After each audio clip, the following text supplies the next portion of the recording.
Dubai അന്താരാഷ്ട്ര വിമാനത്താവളത്തിലെ parking fees ഇനി റോഡ് ടോൾ സംവിധാനമായ സാലിക് വഴി ഈടാക്കും. ഈ മാസം 22 മുതൽ പുതിയ സംവിധാനം നിലവിൽ വരും. പാർക്കിംഗ് ഫീസ് അടയ്ക്കാൻ വിമാനത്താവളത്തിൽ ക്യൂ നിൽക്കേണ്ടതില്ല എന്നതാണ് സൗകര്യം. ദുബായ് അന്താരാഷ്ട്ര വിമാനത്താവളത്തിന്റെ 1, 2, 3 മെഗാ കാർഗോ എന്നീ ടെർമിനലുകളിലെ 7400 പാർക്കിംഗ് കേന്ദ്രങ്ങളിലെ ഫീസാണ് ഇനി മുതൽ റോഡ് ചുങ്കം സംവിധാനമായ സാലിക്കിന്റെ ഇ വാലറ്റിൽ നിന്ന് ഈടാക്കുക. ഇത് സംബന്ധിച്ച കരാറിൽ ദുബായ് വിമാനത്താവളം അധികൃതരും സാലിക് അധികൃതരും ഒപ്പുവെച്ചു. 10 വർഷത്തേക്കാണ് കരാർ. Dubai civil aviation chairman Sheikh Ahmed bin Saeed Al Maktoum Salik director board chairman Mattar Al Tayer എന്നിവരുടെ സാന്നിധ്യത്തിലാണ് കരാർ ഒപ്പിട്ടത്. UAE-യിലെ 47 ലക്ഷത്തോളം വാഹനങ്ങളിൽ റോഡ് ടോൾ ഈടാക്കാനുള്ള സാലിക് ടാഗുകൾ ഘടിപ്പിച്ചിട്ടുണ്ട്.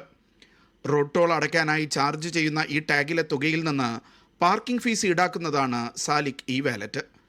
UAE-യിലെ വിവിധ പാർക്കിംഗ് കേന്ദ്രങ്ങളിലും മാളുകളിലും ഈ രീതിയിൽ പാർക്കിംഗ് ഫീസ് ഈടാക്കുന്ന സംവിധാനം നിലവിലുണ്ട്.